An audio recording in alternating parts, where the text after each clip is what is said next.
माता जी दंडवत प्रणाम। शिला प्रभुपाद की जय, गुरु महाराज की जय। This is Arvind Das from Chicago. Hare Krishna. Hare Krishna, Arindas Prabhuji, Dandavas Pranam, Srila Prabhupada ki jai. Thank you, Prabhuji, for joining Bhakti Sangha conference call. Hare Krishna. Hare Krishna, Bhagavati Vasudha Mataji. Please accept my humble obeisances. Srila Prabhupada ki jai. Guru Maharaj ki jai. This is Aditi Devi Dasi in Canada. Hare Krishna, Aditi Mataji, Dandavas Pranam, Srila Prabhupada ki jai. Thank you, Mataji, for joining Bhakti Sangha conference call. Hare Krishna. Hare Krishna, Bhagavati Vasudha Mataji. This is Kaumudiki Dasi from Baltimore. Please accept my humble obeisances. All glory to Srila Prabhupada, all glory to Guru Maharaj and all the devotees. Hare Krishna. Hare Krishna, Kaumudiki Mataji, Dandavas Pranam, Srila Prabhupada ki jai. Thank you so much, Mataji, for joining Bhakti Sangha conference call. Hare Krishna. Hare Krishna. Thank you, Mataji. Hare Krishna, Bhagavati Vasudha Mataji, Dandavat Pranam, all glories to Srila Prabhupada. This is Vinita Gandharvika Devi Dasi from Texas College Station. Hare Krishna, Mataji. Hare Krishna. Dandavat Pranam, Srila Prabhupada ki jai. Thank you so much, Mataji, for joining Bhakti Sangha conference call. Hare Krishna. Hare Krishna, Bhagavati Vasudha Mataji, all glories Srila Prabhupada and Guru Maharaj. My humble obeisances to you and all the devotees. This is Krishna Kumari Devidasi from Rana. Hare Krishna, Krishna Kumari Mataji, Dandavat Pranam, Srila Prabhupada ki jai. Thank you so much for joining Bhakti Sangha conference call. Hare Krishna. Hare Krishna Mataji, Dandavat Pranam, all glories to Prabhupada, all glories to Guru Maharaj, all glories to Assembled. This is Mohini Lakshmi from Detroit. Hare Krishna, Mohini Lakshmi Mataji, Dandavat Pranam, Srila Prabhupada ki jai. Thank you so much, Mataji, for joining Bhakti Sangha conference call. Hare Krishna. Okay. Hare Krishna, Bhagavati Mataji. All glories to Srila Prabhupada, all glories to Guru and Gauranga, all glories to Radha Damodar, and all glories to the all assembled devotees of this divine group. This is Pooja Arora from Haridwar Mataji. Hare Krishna. Hare Krishna, Pooja Mataji, Dandavat Pranam, Srila Prabhupada ki jai. Thank you, Mataji, for joining Bhakti Sangha conference call. Hare Krishna. Hare Krishna. Hare Krishna Mataji, please accept my humble obeisances. All glories to Srila Prabhupada and Sri Guru and Gauranga and all the assembled devotees. Yashamati from Chicago. Hare Krishna, Yashamati Mataji, Dandavat Pranam, Srila Prabhupada ki jai. Thank you, Mataji, for joining Bhakti Sangha conference. Hare Krishna. Okay, I welcome all of you once again. Thank you everyone for joining today's Bhakti Sangha conference call. Today we are really fortunate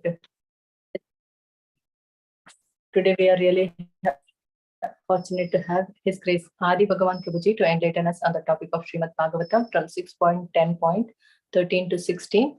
Before I hand over the call to Prabhuji, I would like to hand over the call to Tiffany Mataji to give a brief introduction on Prabhuji. Hare Krishna. Hare Krishna Mataji, Dandavat Pranam. Hare Krishna, dear devotees, please accept my humble obeisances. All glories to Srila Prabhupada. Today, we welcome His Grace Adi Bhagavan Prabhuji. Adi Bhagavan Prabhuji completed his B.Tech in Electronics and Communications from NITK, Surat Kal in 2013. Before joining the Brahmachari Ashram, he established a coaching institute, Arjuna Academy, for training students for engineering and medical entrance exams.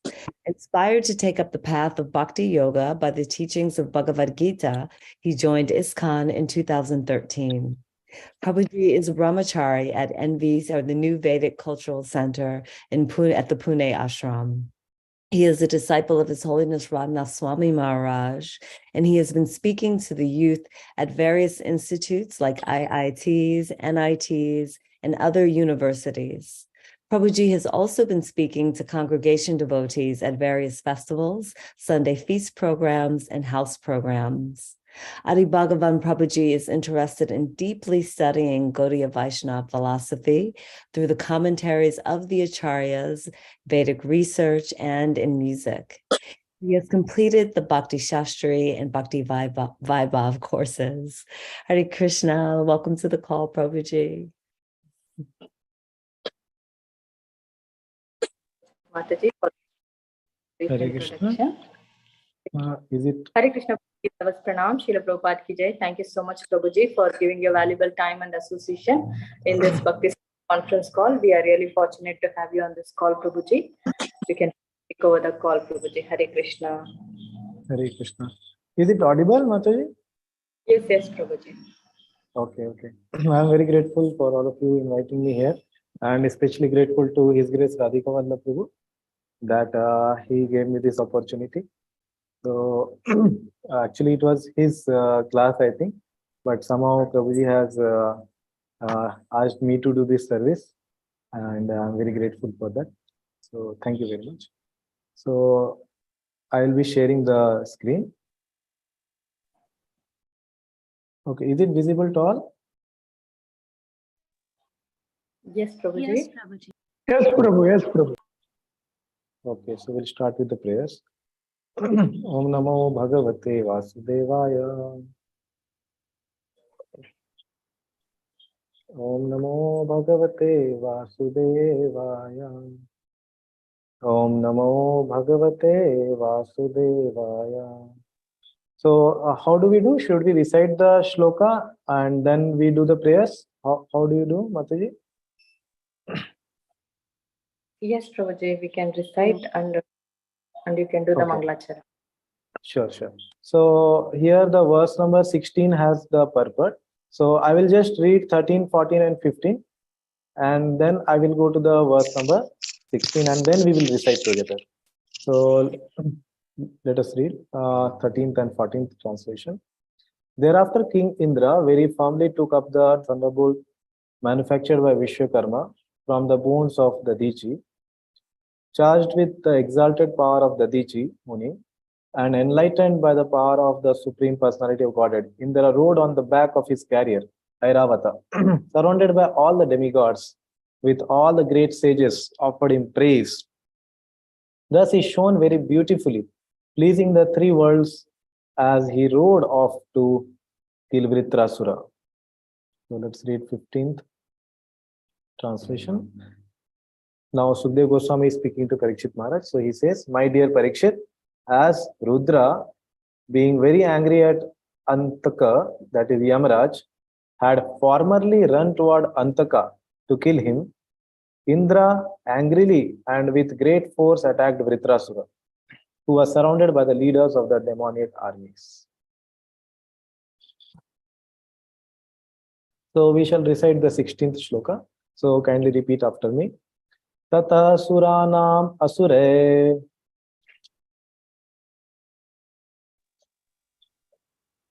We usually don't repeat because many are there. Okay. Sure. Then I will just recite Mataji. Srana Parama Darunaha Treta Mukhe Narmadayam Abhavat Prathame Yuge. So let's read the word to word meaning by Srila Prabhupada. Tataha, thereafter, Shuranam of the demigods, Asurahe with the demons, Ranaha, a great battle, Param Darunaha, very fearful, Treta Mukhe, in the beginning of Treta Yuga, Narmadayam, on the bank of the river Narmada, Abhavat took place, Prathame, in the first, Yuge, millennium. Translation. Thereafter, at the end of Satya Yuga and the beginning of Treta Yuga, a fierce battle took place between the demigods and the demons on the bank of Narmada.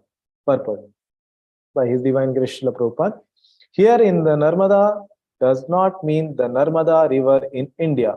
The 5 sacred rivers in India, that is Ganga, Yamuna, Narmada, Kaveri, and Krishna, are all celestial. Like the Ganges River, the Narmada River also flows in the higher planetary systems. The battle between the demigods and the demons took place in the higher planets. The word Prathame Yuge means in the beginning of the first millennium. That is to say, in the beginning of Vaivashvata Manvantara. In one day of Brahma, there are 14 Manus, who each live for 71 millenniums. The 4 yugas, Satya, Treta, Dwapar, and Kali constitute 1 millennium. We are presently in the Manvantara of Vaivashvata Manu, who is mentioned in Bhagavad Gita. Imam Vivasvate Yoga Proktavanam Aham Avyam Vivashvana Manave Praha. We are now in the 28th millennium of Vaivashvata Manu, but this fight took place in the beginning of Vaivashvata Manu first millennium. One can historically calculate how long ago the battle took place, since each millennium consists of 43 lakh years, and we are now in the 28th millennium. Some 120,400,000 years have passed since the battle took place on the bank of the river Narmada. Om Ajnanatimirandhasya Jnananjana Shalakaya Chakshunmilitam Yena Tasmai Shri Guruve Namaha. Shri Chaitanya Mano Abhishtam Sthapitam Yena Bhutale Swayam Rupa Kadamahyam Dadati Swapadantikam Vandeham Shri Guruho Shri Yuta Padkamalam Shri Gurun Vaishnavamscha Shri Rupam Sagrajatam Sahagana Raghunathanvitam Tam Sajivam Sadvaitam Savadhutam Parijana Sahitam Krishna Chaitanya Devam Shri Radha Krishna Padan Sagana Lalita Shri Vishakhanvitamsha Nama Om Vishnu Padaya Krishna Prasthaya Bhutare Srimate Bhakti Vedanta Swami Niti Namine Namaste Saraswate Deve Gauravani Pracharine Nirvishesha Shunyavadi Paschatya Desha Tarine Namo Mahavadanyaya Krishna Prem Pradayate Krishnaya Krishna Chaitanya Namine Gauratushine He Krishna Karuna Sindhu Dinabandho Jagatpate Gopesha Gopika Kanta Radha Kanta Namaskute Tapta Kanchana Gaurangi Radhe Vrindavaneshwari Vrishabhanu Sute Devi Pranamami Pri Priye Vancha Kalpatarubhyascha Kripa Sindhubhya Evacha Patitanam Pavanebhyo Vaishnavebhyo Namo Namaha. Jai Shri Krishna Chaitanya Prabhu Nityananda Shri Advaita Gadadhar Shri Vashadi Gaur Bhaktivinoda Hare Krishna Krishna Krishna Hare Hare Hare Rama Rama Rama Hare Hare. Hare Krishna. So I am very blessed to be here among all the devotees for the Bhakti Sangha conference call Bhagavatam Plus.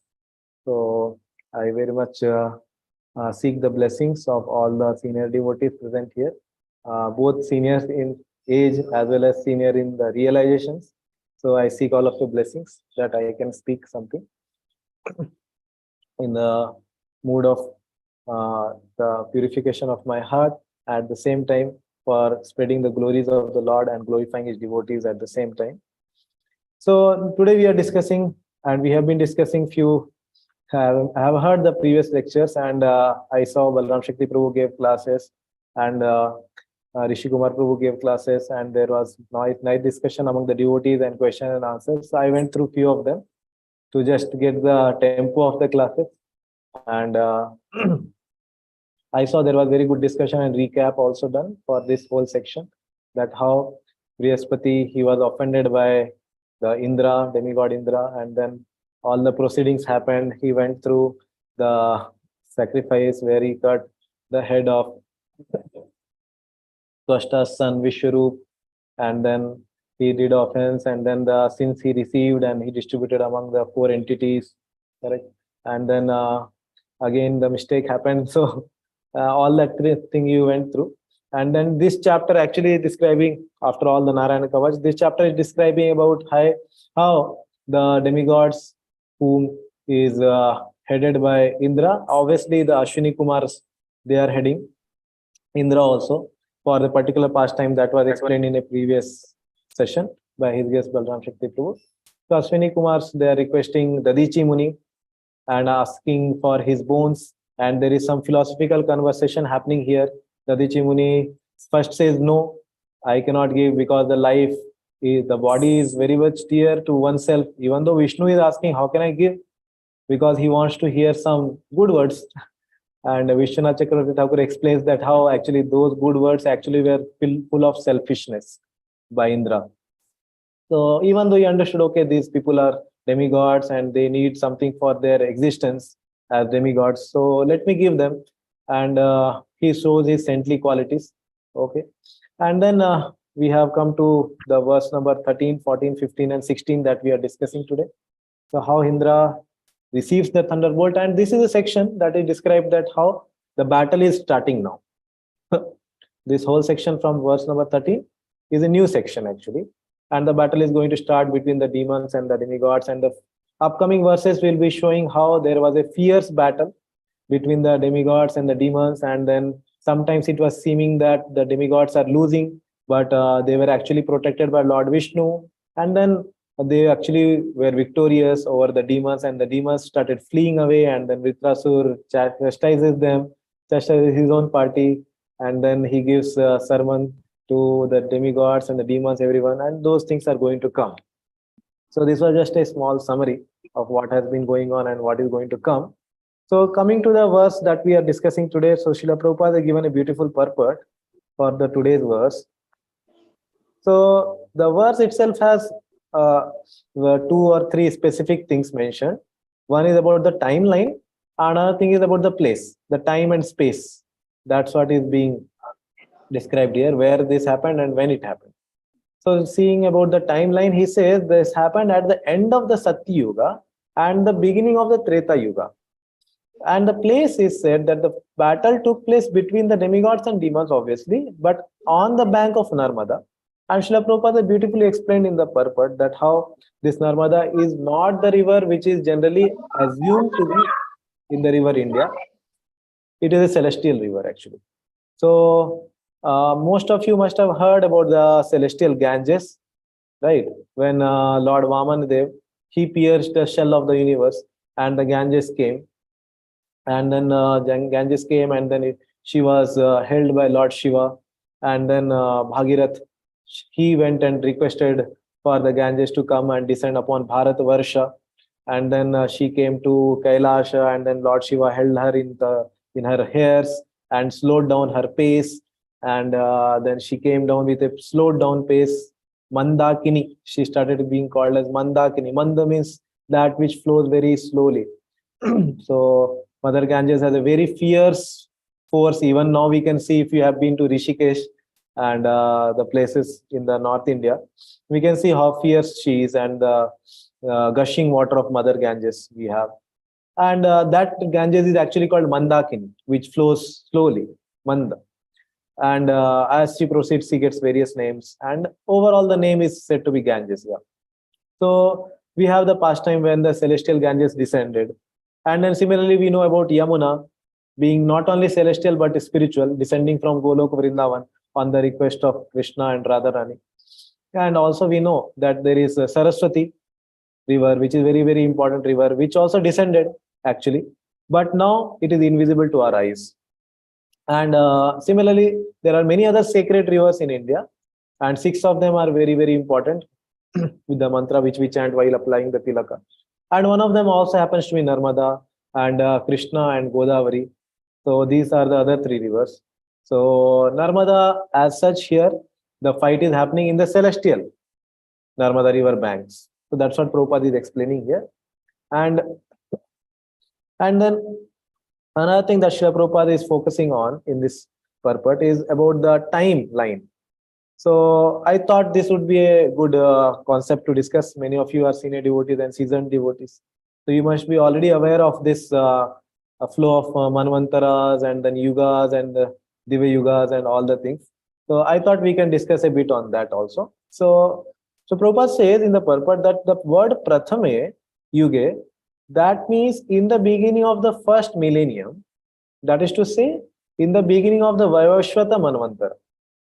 So, as we know, there are the many Manvantaras, okay, and each Manvantara has various Chaturyugas, and then we are into a certain Chaturyuga. So, Prabhupada is specific telling about here the Vaivashvata Manvantara. So, that is the 7th Manvantara, and previous to this, 6 Manvantara have already been done in this particular Divya Yuga. So, in order to explain this, I would like to share another slide from my laptop so that the thing will be more clear. Is it okay? Can I share? Yes. Yeah. Okay. Thank you. Okay. So is it visible to the screen? Yes, Prabhu. Okay. I will zoom it. so that it becomes readable. And then we can discuss. So first I would like someone to, maybe if they can read, maybe one of the devotees or two or three, if they can read this particular text from Srimad Bhagavatam and other places, and then we can start discussing, and then I can elaborate. It will be nice. So would like somebody like to volunteer for? Hare Krishna, Prabhuji, can I read? Yeah, one of you can read. Yeah. Our universe has a lifespan of 311.040 trillion years, and this is the time that passes when Mahavishnu, a mere expansion of Lord Krishna, exhales or inhales just once. When Mahavishnu exhales, millions of universes come out from the pores on his gigantic body, and when he inhales, all the universes go back into his body. This is how great Lord Krishna is. God is not unknown or an invisible force. Lord Krishna is the greatest person who is completely known and seen by those who are qualified. Yeah. There are Thank you very much. cycles. Okay, Hare Krishna. Yeah. So I'll just speak some few words on this. So it's self-understandable, but just to explain, this is explaining the lifespan of our universe, okay, which happens to be the smallest of the universes. All of you must be already knowing. And the lifespan is measured here in the trillion of years. So that's quite a long time. And that is also the lifespan of Lord Brahma. Okay. And it is just as the exhalation of Lord Vishnu. Okay. Or inhalation, anyone. So that's what is being explained in this text. Okay. Yeah, continue, Mataji. Prabhuji. Yeah. There are cycles of creation and annihilation, each of 311.040 trillion years duration, and in the current cycle, our universe has existed for 155.52197 trillion years, and we are still have another 155.51803 trillion years to go before the end of the universe and the current cycle. The lifespan of the universe is directly related to the lifespan of a person called Brahma, and he is the first living being in the universe, created by Lord Krishna, God. Brahma lives for 100 of his years, called Mahakalpa, and his 1 day, 12 hours, is called a Kalpa, which is 4.32 billion years in duration. Thus, his 100 years is 311.040 trillion years. Yeah, so this his 100 years are these many trillion years. So please don't be bogged up by such big numbers. We will be explaining this, what is it all. But I just wanted you to know the basic thing before we actually start discussing some numbers over here. So he says that out of so many years, almost 155.52197 trillion years we have already passed. And then 155.51803 trillion years, almost same. Okay, as we will see that out of 100 years of Lord Brahma, 50 years have passed. So 100 years correspond to 311 trillion years approximately. So 50 years are like almost 155.5 trillion years. So half of the lifespan of Brahma has passed already. Yeah. Okay, somebody else can read.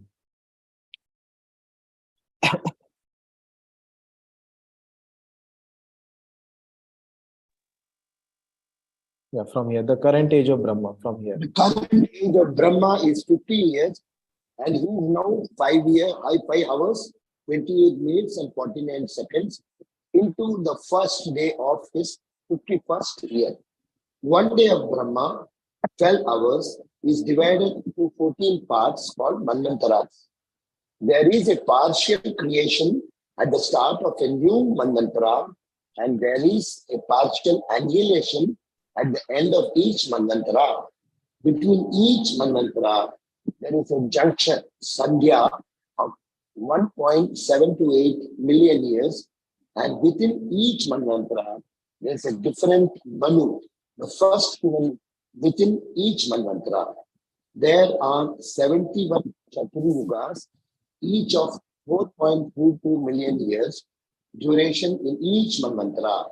The duration of each Manvantara, or 71 Chaturyugas, is 306.72 million years.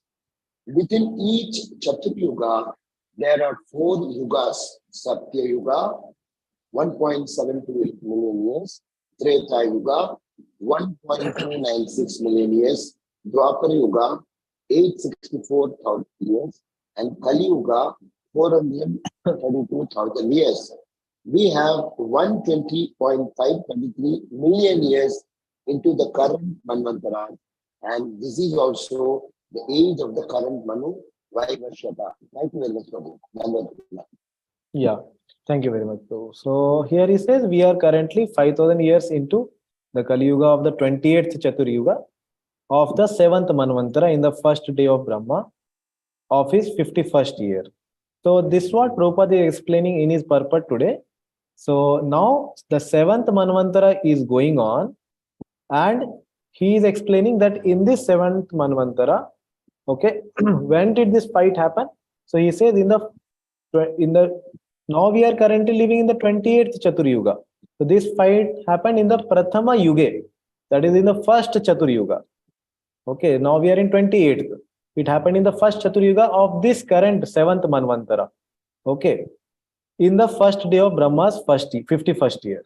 The detailed structural timings knowledge of the universe of the past and future can only come from God and prove that Sanatan Dharma, the eternal religion, is true religion from the timeless eternal God, Sri Krishna. Okay, so now this was just into words. I will show you a diagram now, which will make the things more clear. Okay, and it will make you the things more understandable. Okay, so here we can see the time structure of the universe chart is presented. Okay, so this is made by one of my friends. So here it's mentioned from the Srimad Bhagavatam and Bhagavad Gita, the compilation has been done, and from Chaitanya Charitamrita. So this whole time structure of the universe, the top line, the whole thing, the top, this from the left end till the right end here, this whole thing is the one breath of Lord Vishnu. That is the lifetime of the universe. Okay, so from the left corner to the right corner, top corner, that is the lifespan of the universe as well as lifespan of Brahma.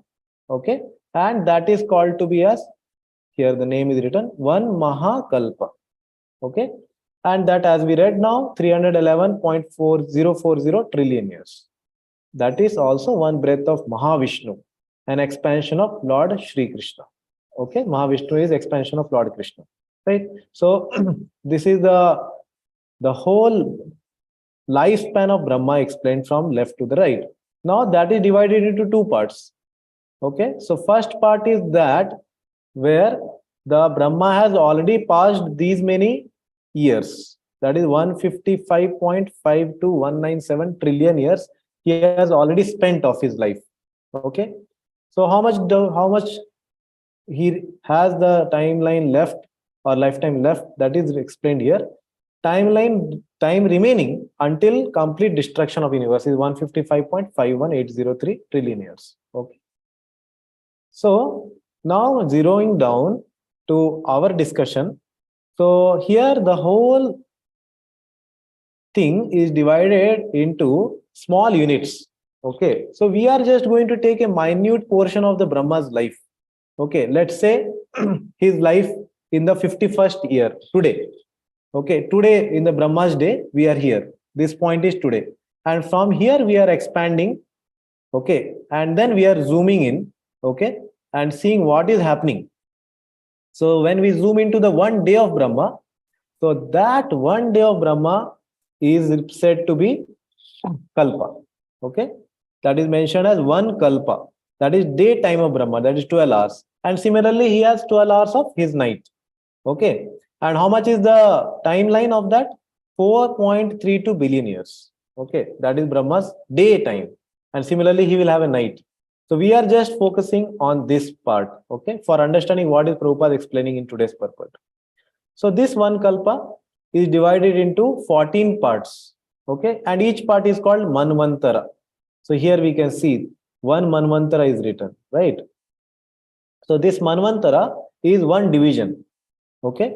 Like that we have 14 divisions over here. So we can see throughout 1, 2, 3, 4, 5, 6, 7, 8, 9, 10, 11, 12, 13, and then 14. So we have 14 divisions in one day of Brahma. Okay. And then we can see here, when night falls, all living beings become unmanifest. Whose night? Lord Brahma's night, right? So this is the explanation of his day, where there are 71 Chaturyugas. Okay. And how many of them? 14 of them altogether. And each one of them is called one Manvantara. So currently, as Prabhupada told, we are into the 7th Manvantara. So let us go to the 7th one. This is first, second, third, fourth, fifth, sixth, and here is the 7th one. We are here. Okay. So Brahma's 51st year, first day of his year. Okay. He also has 365 days in a year, 360 days. Okay. And first day of this 51st year, we are discussing. And now we are into the 7th Manvantara. Okay, so we have reached here, the 7th Manvantara. In that, each Manvantara has 71 Chaturyugas. Okay, the technical part will be only for a few more minutes. After that, we'll go into philosophy. So those who are feeling that it is very technical, please don't drop off. Okay, this is just for next few minutes. After that, we'll go into philosophy also.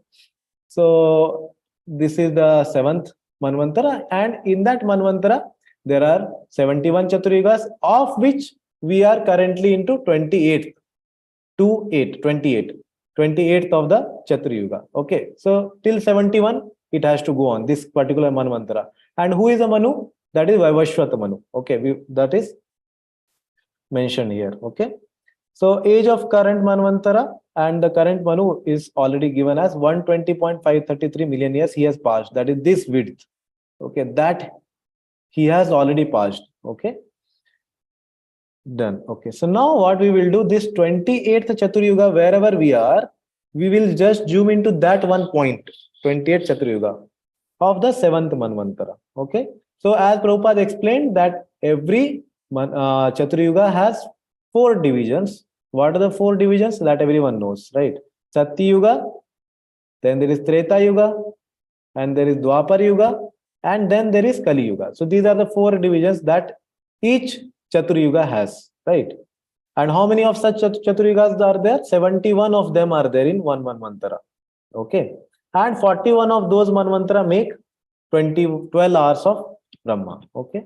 So now zooming into the Chaturyuga. So as we read now, Satya Yuga is 1.728 million years. That is the longest of all the Yugas. Treta Yuga is little smaller. Maybe we can say 3/4. Treta Yuga is 1.296 million years. Okay. And then Dwapar Yuga is half almost of the Satya Yuga. That is, you can say 0.864 million years, or you can say 864,000 years. And Kali Yuga is the smallest of them, where we are staying and we are living now. That is 4,32,000 or 432,000 years, right? So now we have already spent how many years? Approx 5,000 years we have spent already. Okay. So how much does it remain? Kali Yuga, 4,27,000 years are remaining of the Kali Yuga. Okay. So that is the whole calculation that I just wanted to show you. And that whole thing has been summarized nicely in this chart. So I will be sending you this document, which you can look over later. And the whole thing is summarized in this document. Satya Yuga, Treta Yuga, Dwapar Yuga, Kali Yuga. Okay, including the Sandhyas, they count this much. And then one Chaturyuga, that is 4.32 million. And then one Manvantara is like 71 of such Chaturyugas. So that is comes to 306.72 million years. And then we go on calculating, and then finally we come to the time for the whole Brahma's life. That is said to be 311.040 trillion years. That was the whole thing. Okay. So that was a short description of what is being explained, technical discussion a little bit. And another thing that is a very, very happy news for all of you to be known about is that today happens to be also the birthday of Lord Brahma. Okay. So are all of you happy that today happens to be the birthday of Lord Brahma? Maybe you can respond in the chat box or unmute yourself and respond. Yes, Prabhuji. Yeah, how does it happen? So, because birthday is that day when we were born. So when did Brahma take birth? He took birth from the navel of Lord Vishnu, we all know, right? And when did he take birth? He took birth when the creation did not start. The primary creation had happened by Lord Vishnu, and then first day of the first year, the creation was going to be started, and then secondary creation had to be started. And then Lord Brahma took birth. So that was the first day of the first year. And today happens to be the first day of his 51st year. Okay. So suppose I am born on 14th August. So when the next year 14th August comes, that will be my birthday. So he is like born on 1st January of his calendar, not our calendar. So when he is born on 1st January of his calendar, so now today is like the first day of the first month of the 51st year of Brahma. And today happens to be his birthday. So all of you can maybe wish him that it is his birthday today. And surprisingly, it's that his birthday is going to come tomorrow also. Okay, for us. When we are there tomorrow also going to be his first day only. Okay, because his first day happens to be so big, right? Just now we saw. It happens to be like 14 Manvantaras. Is what day? Correct. In that, each one has 71 Chaturyugas. So all that. So it's such a big day of Brahma. Okay. So this was one part of the discussion which I wanted to do. And if anybody has any questions on this, then we can take now. And then second theme, I will discuss about Vaishnava Aparadh. So does anyone have any question on this particular subject which we discussed now? I will try to answer. Yeah, somebody has raised hand. Prahlad Prabhu. Yes, Prabhuji. Yes, Prabhu. Yes, Prabhu. I was wondering, we are all eternal souls. So do we remain confined to one Brahma's universe, or we, at the end of Brahma's day, we can get to another Brahma's Brahmand like that, or we remain confined to one Brahma till his life is over? That kind of, because in Bhagavad Gita, a soul is described as Sarvaga. It can go anywhere. So that's what my query was. So please enlighten if you. Yeah, generally, as I've heard, and other devotees also must have heard, that at the end of the creation, or even before that, when there is partial annihilation, there are annihilations. So when there is partial annihilation, all the souls, they go and reside into the Garbhodakshay Vishnu's navel, actually. Okay. And when the new creation again happens in the next day of Brahma, okay, at the end of the day of Brahma, there is a night. And during the night, there is a pralaya, and all the devastation happens, and the whole planetary system, 14th planetary system, is devastated and destroyed because of the rain and the fire. And then when the Brahmaji wakes up next day, again, he's sitting on the lotus flower and he prays to Lord Vishnu for empowerment, and he does tapa, tapa, tapa. And then again, he gets the empowerment of Lord Vishnu, and again he creates. And then he creates the 14th planetary system. And then the living entity again come out from the navel of Lord Vishnu, that is Garbhodakshay Vishnu. And then they again occupy their different places as they have desired and as per their activities of the previous day of Brahma. Okay. And when the whole 100 years of Brahma happen, then there is a Mahapralaya, where the whole universe shrinks into the body of Mahavishnu. And then the souls reside in the body of the Mahavishnu without even in the subtle body. Okay, they are just souls residing there. The gross body and subtle body both are taken away. But remember, while he was residing in the Garbhodakshay Vishnu's body, the subtle body was still there. So now what happens is that at the end of 100 years of Brahma, he goes into the body of Mahavishnu, that is Karanadakshay Vishnu. And then the next universe comes out, and then he will come out with the next universe. So which universe he will go, that I am not very sure, but he may go to surely a newer universe, because the whole universe is collapsed. But if your question is about within 100 years of Brahma, does he change his universe? Then I am not aware of. He may be able to do, because he is Sarvaga. I am not aware of. If I have not read about that. Yeah, he may be able to do also, because he is Sarvaga. Yeah. Does it answer your question, Prabhuji? Yes, it does, Prabhuji. Thank you very much. Okay. Yeah. Okay. Anyone else has any question on this topic? Hare Krishna, Prabhu. Please accept my dandavats. Short query, Prabhu. You spoke about Kalpa. Right. Does Kalpa mean both the daytime and the nighttime of Brahma, or just the Kalpa means just the daytime of Brahma? Yes, Mataji. Yeah, thank you for your question. So here, as we are seeing that we have the daytime. One kalpa is said to be the daytime of Brahma, that is 12 hours. The night also is 12 hours. And that has the same duration, and that is equivalent to one kalpa. But it is not technically called kalpa because none of the activities are happening, okay, in that time duration. It is counted as one kalpa, but it's not called as one kalpa, okay. So one kalpa technically is called here, where it's divided into 14 manvantaras, and each manvantara 71 chaturyugas. Yeah. Perfect. Thank you so much, Prabhu. Hare Krishna. Hare Krishna. Okay. Anybody else has any question? Hare Krishna, Prabhuji. Dandavat pranam. Yes. Prabhuji, when Brahma's night comes, it's a partial annihilation for the universe, right? Yes. And yes. that's when the water comes up and the particular universe that time also it goes into Mahavishnu? The or universe remains, doesn't go, it's just destroyed, Mataji, because of first there is fire emanating from Lord Shiva, that is mentioned in Srimad Bhagavatam, that burns everything, and then there is rain, devastating rain, which happens for more longer number of years, and then whole universe is inundated with water, so nothing remains basically, just like when we have tsunami, so it's all inundated or at the shores, nothing remains. So the next day again, Prabhu, this same universe remains and the things get created and the living beings as well, right? Yeah, this is the what it is.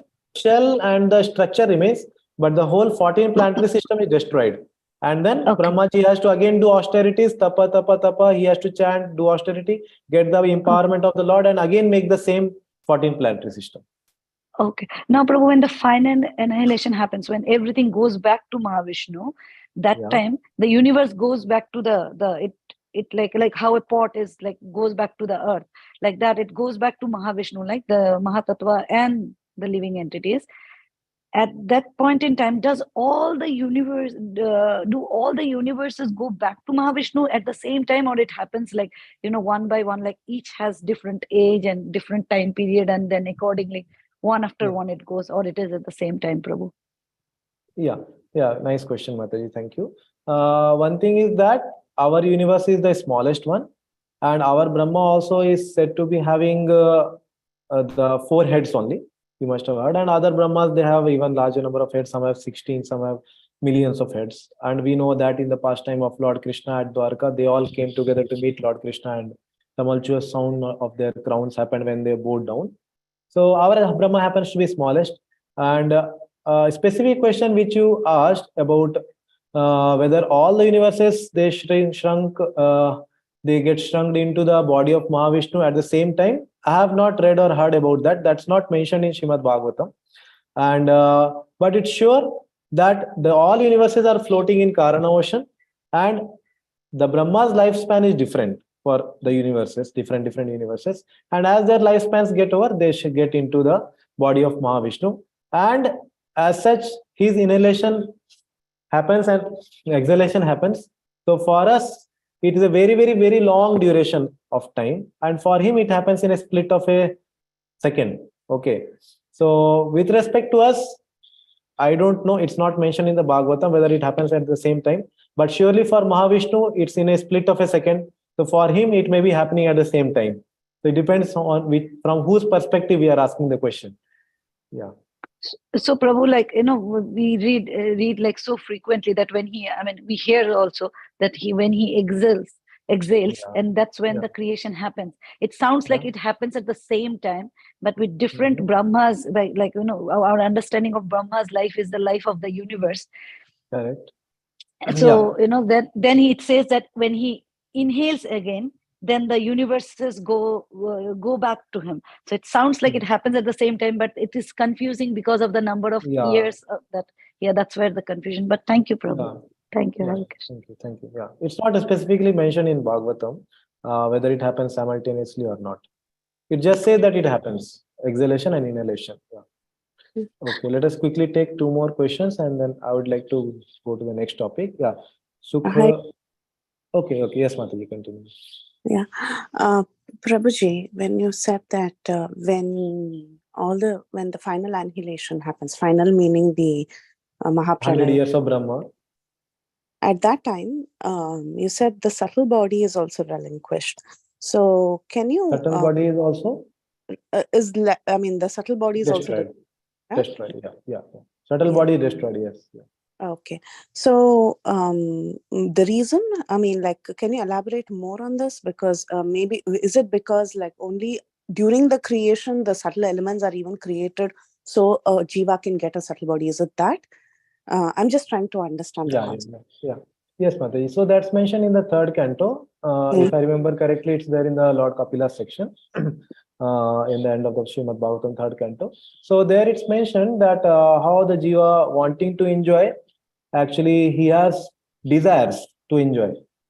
So where does the desire reside? So it says, oh, desires reside in the soul, because desires are the function of the soul, right? So the desires reside in the soul. But when he sees that, oh, where am I and what am I? Then he sees he doesn't have anything. He neither has gross body nor he has subtle body. So Vishwanath Chakravarti writes a beautiful commentary there. And he is like conversing with himself with Pura Paksha. So he says that how actually the soul is very much astonished. He has a desire to enjoy, but he doesn't have the facility to enjoy. Okay. And then he is feeling very much frustrated. Just imagine, like we have so much of money or something, whatever we may want to compare to enjoyment, and then we have forgotten the password of the bank account. So the thing is there, the desires are there, but the access is lost. So it's like that. Yeah. So that's mentioned in the third canto, that the subtle body is also not there. Yeah. Makes sense, Prabhu. Thank you so much. Okay. So shall we move to the next topic? I had one question, Prabhu. Prabhu, I had one question. Yeah, we'll take this last question. Yeah, Prabhu. So now Brahma is actually the first child of Krishna, and he is definitely in the Satya Yuga. I mean, he's Satyagun only. There's no Rajagun. Okay, he's doing passionate thing, is procreation, but he's a Bhakta, Shuddha Bhakta. So is that Brahma's, after that, does the Brahma go back to Goloka, or Brahma Bhunaloka, he goes up and down, or what is the status? Are they pure devotees? Are they able to remember Antakale Chamameva, or what is the anything on detail on that? Yes, Prabhu. Yeah, thank you for your question. So our Brahma of the current universe is a pure devotee. Okay, and it's also explained that the Haridas Thakur, when he descended, obviously, so the Amsha of Lord Brahma, our current Brahma, also entered into the body of Haridas Thakur, and that has come. Okay, and then it's mentioned that current Brahma, he is a pure devotee. At the end of this 100 years, after doing his service of creating this universe again and again, he will go back to Godhead, our Brahma. But that doesn't mean that all the universes, all the Brahmas are pure devotees. Okay, they may not. What about the situation of the people residing in our Brahmas universe? Are they also devotees, or what level do they get the chance to do pure devotional service, or they are also having passionate, they come up and down? What is that? They are also devotees. Yeah, it's mentioned, Prabhuji, that generally those all who stay at Satyaloka will go back to Godhead along with Brahma. Oh, that's mentioned. So most of them, they are practicing pure devotional service, because our Brahma happens to be pure devotee, they all will go back to Godhead.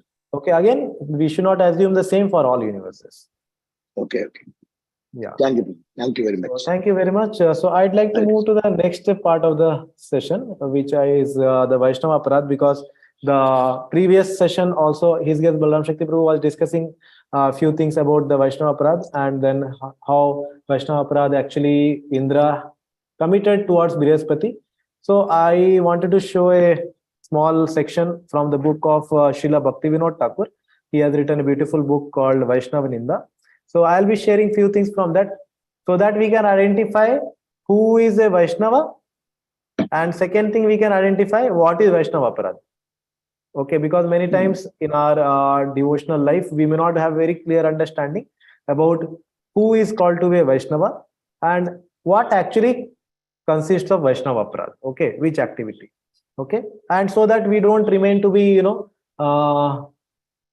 unhealthy, fearful of Vaishnava association. We should surely have a healthy fear of committing Vaishnava Aparadh in the association of devotees, but you must have heard or seen devotees who become unhealthily fearful of association of devotees, thinking that if we go near the devotees, then we'll commit aparadh. Better to be away. Okay, so that is not the right understanding of our philosophy.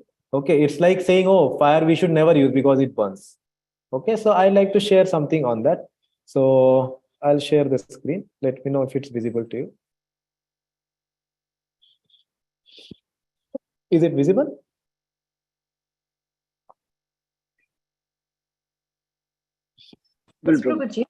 Okay, yeah. So this is a book, Vaishnava Ninda, Criticism of Vaishnavas by Srila Bhaktivinoda Thakur. So I'll discuss the relevant part from this. Okay.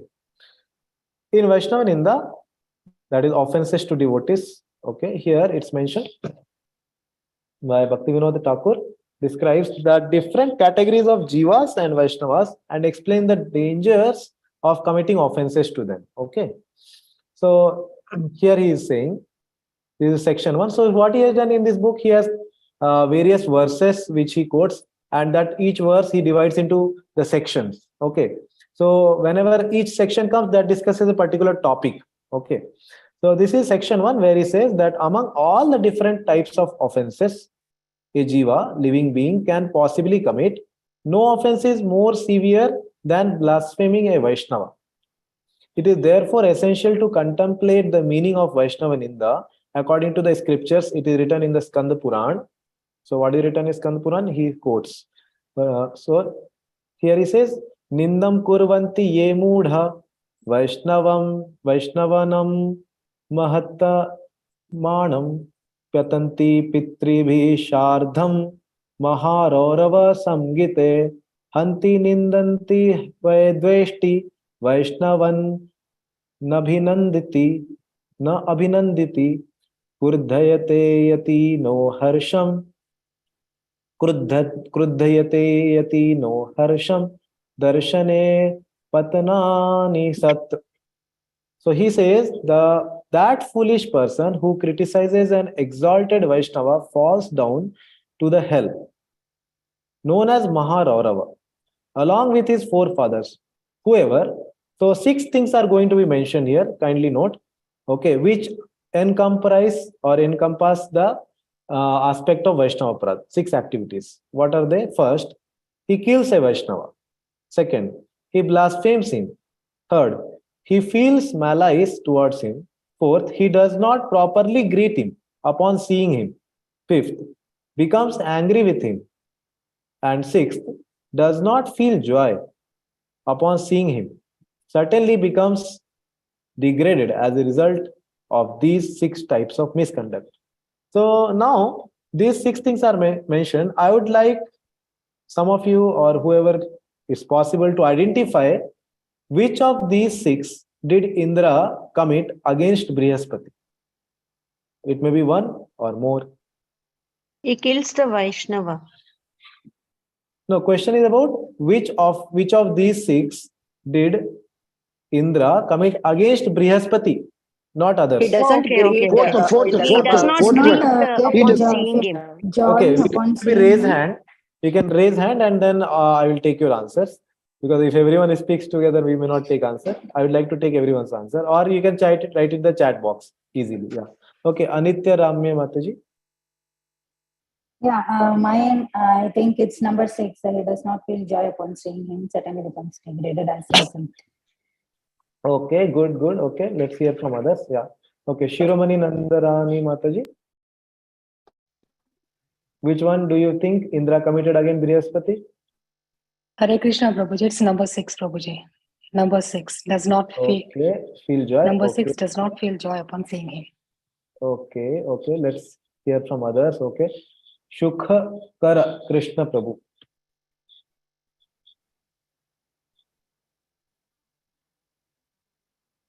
Yes, Prabhu.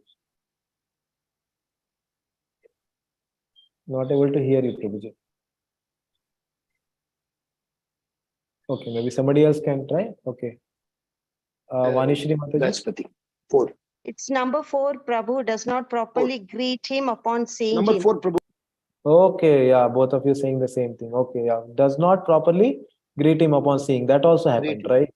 Yes, okay. Somebody there with the hands raised on iPhone. Okay, would you like to respond? Hare Krishna Prabhuji. Yes. 4 and 6 does Okay, not yes. repeat him, and upon seeing him and does not feel joy. Yes. Yeah, thank you. Yeah, all of you have already identified. Okay. Yeah, so that happened between Indra and Brihaspati. And obviously, as somebody else said, that for others he might have killed, but they are not explained as a very, as an offense, in the category of offense. I'm just taking that example between Brihaspati and Indra. Okay, and analyzing. Let's go ahead. Yeah, thank you for all of your answers. So he continues in this section. Among all the different types of offenses a jiva can possibly commit. Okay, this we saw. Yeah. It is written in Srimad Bhagavatam, 10th canto, 4th chapter, 40th shloka. So he says, a person who does not promptly leave that place where blasphemy of Bhagavan or his dedicated devotee, the Vaishnava, is perpetrated, becomes bereft of all his previously accumulated spiritual merit, sukriti, and meets with degradation. Okay, so that is a warning if one doesn't leave a place. Okay, and then he continues. So now, having understood that, okay, Vaishnava aparad is like Chaitanya Mahaprabhu explains, it's a hati mata aparad, which destroys all the very soft creepers of our bhakti. Okay, it can easily uproot and destroy.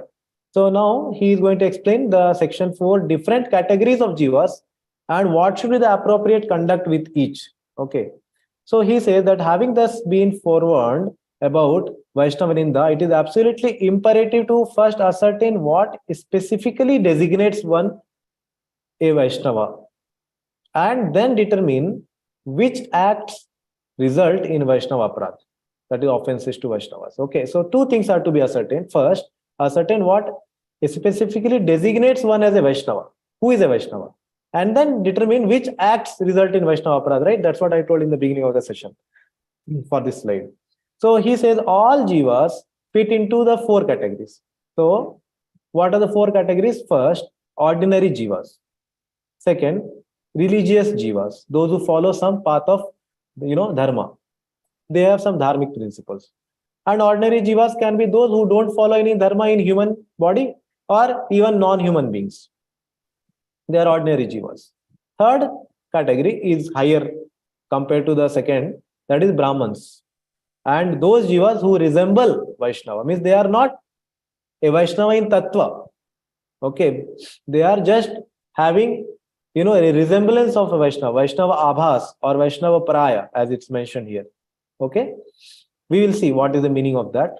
And then even higher to them are those who are actually the Vaishnavas. Those who know the Krishna Tattva, those who know the Vishnu Tattva, those who know the Nama Tattva, those who know Sambandha Gyan, Abhidheya Gyan, Prayojan Gyan, they have the knowledge of this, and then they also practice the Shuddha Bhakti Path, Anya Bilashita Shunyam, Gyan Karmadi Anavritam, Anukullena, Krishna Anushilanam. They all have these kind of attributes in their bhakti. They are called Vaishnava Jivas. Okay. So now, in the next section, he says one should respect all living entities appropriately. Which all? These 4 categories. Okay. Ordinary, Dharmic Jiva second, third is those who are Brahmanas and who are Vaishnava Praya. They are in 1 category. And 4th is the actual Vaishnavas. Okay. We should respect all of them. So he elaborates here. Okay. With the wisdom that Sri Krishna resides in the heart of all the Jivas, one should honor every living being. A deeper respect should naturally be shown to the religious jivas. And beyond this, it is imperative to feel even deeper honor for the Brahman jiva and the Vaishnava Praya jiva. That is 3rd category, right? But above all, this is 4th category. It is enjoined that one must worship and serve the lotus feet of a Vaishnava jiva. That is the actual Vaishnava.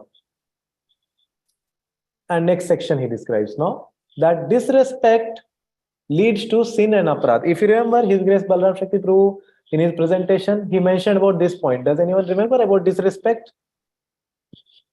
He mentioned, right? Basically, it is disrespect, which makes us offend either any of the Bhakti limb or the devotees, right? So here, Bhaktivinoda Thakur says in the 6th section the same thing.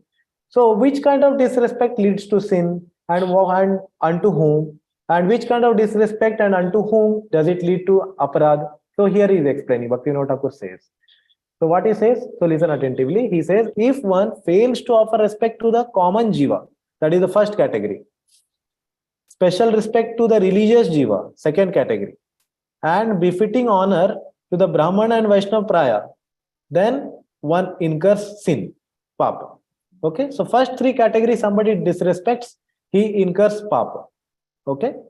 However, to disrespect or dishonor a Vaishnava jiva, one who is actually a Vaishnava, is actually an aparad, an offense against divinity. So now what did Indra do? Whom did he disrespect or dishonor? Somebody can answer here. Brahmana? Yeah, Brihaspati. Yeah, Brihaspati. No, he disrespected Brihaspati. Obviously, he No, I did said Brahmana. Brahmana. Also. Yeah. Yeah, Brahmana also. Yes, Mataji. Yeah, he did to a Brahmana also. Yeah, but in the context I was discussing was Brihaspati. So Brihaspati is a great Vaishnava, correct? And then he disrespected. In what sense? He did not show proper honor, correct? He did not give his attention when he arrived. So he actually committed what? A aparad. Which kind of aparad? Vaishnava aparad. Okay. Third point. There is no form of sin that cannot be destroyed by performing ordinary penances. Like we have atonements, right? If you do something small, like Sukhdev Goswami and Parikshit Maharaj 6th canto, they are discussing. So for big offenses, there are big atonements. For small offenses, sins, not offenses. For big sins, there are big atonements, and for small sins, there are small atonements. So they can be resolved by penances, but an aparad committed against a Vaishnava is not easily eradicated. And those of you who have studied the Madhuri Kadambini must be aware of this, that how the commission of the offenses to a Vaishnava is the most grave, and it's very difficult until unless one approaches that particular Vaishnava and begs forgiveness, and that Vaishnava forgives. Both the things should happen. He seeks forgiveness and that Vaishnava forgives him. Then the transaction is nullified. Okay, let's continue. So sins affect the gross and subtle material bodies, whereas an aparadha specifically affects the jiva's quest to establish himself in his constitutional position as a pure spirit soul, causing him to fall from his path. Okay. Therefore, those who wish to perform loving worship of the Supreme Lord, Bhagavad Bhajana, must diligently protect themselves from committing aparad. Okay, that is to the fourth category of the jivas. Who are they? They are the Vaishnava jivas, those who are actually devotees. Okay, so towards them, we should never ever consciously or even try to not we say unintentionally also not try to offend them. Okay, and then he says earlier, as he said, that sins are affecting only gross and subtle bodies, right? Okay, but aparad is at the level of the spiritual activity, that affects the soul's progress. What is the example? The example is given in the Srimad Bhagavatam, the four Kumaras. The four Kumaras, whom did they offend? Somebody would like to answer? Jaya, Vijaya. Yes. Thank you very much. Thank you, Mataji. Jaya and Vijay were the Vaishnavas of the highest caliber. Why? Because they were already in the Vaikuntha, guarding the doors of Lord Vishnu.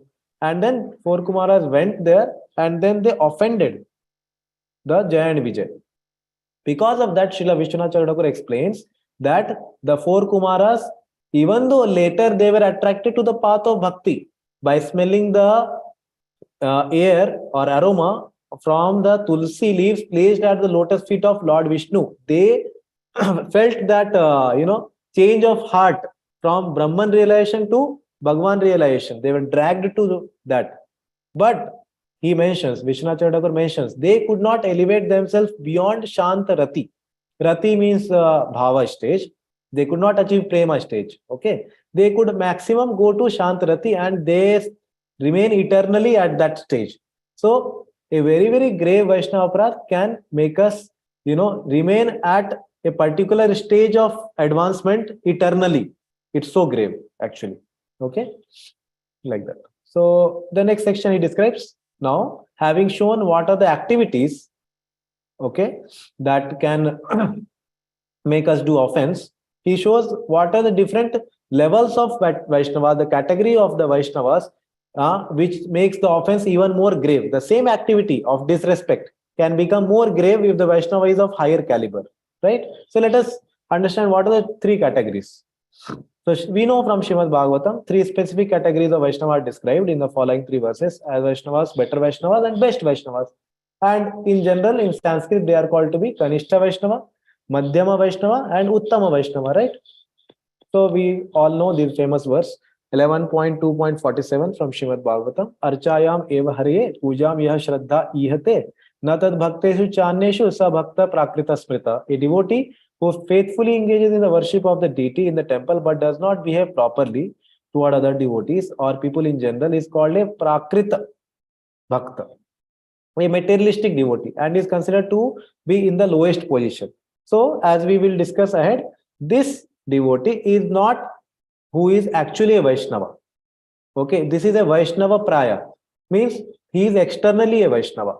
Okay, why? We will understand now.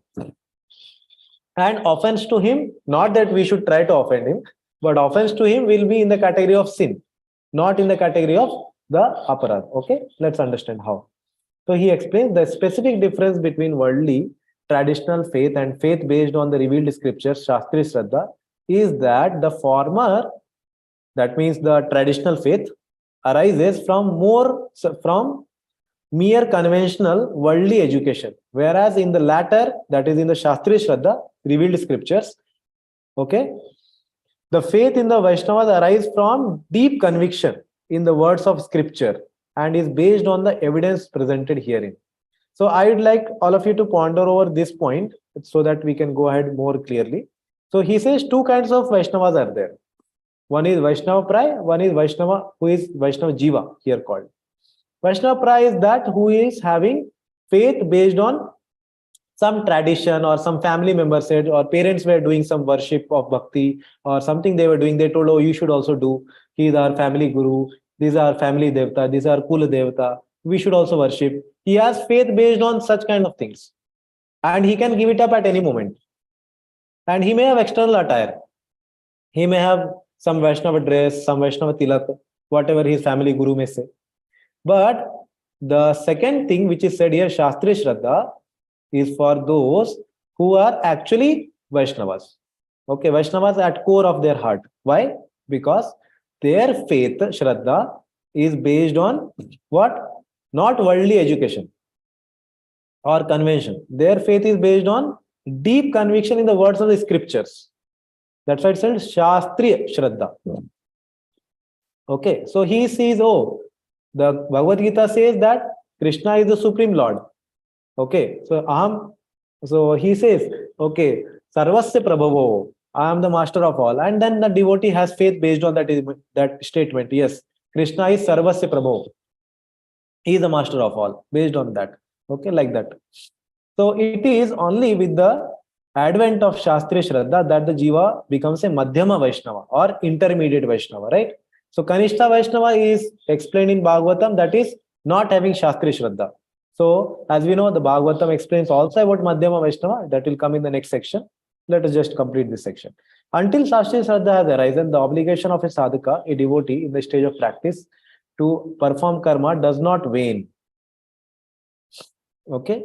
In this regard, Srimad Mahaprabhu has said, Shuddha Vaishnava nahe kintu Vaishnavera praya. Such persons are not pure Vaishnavas, but they resemble Vaishnavas. See, Chaitanya Mahaprabhu is saying. So they are not Shuddha Vaishnava. Kintu Vaishnava praya, he is saying. Solely by genuine association with true Vaishnavas, the Kanishta Vaishnava, who is a Vaishnava Praya Jiva, can become a Suddha Vaishnava, pure Vaishnava. Okay. So before we proceed, I would like to just ask, till what time should we go? Because I was said to be like 1 hour almost. So can we go a little more time?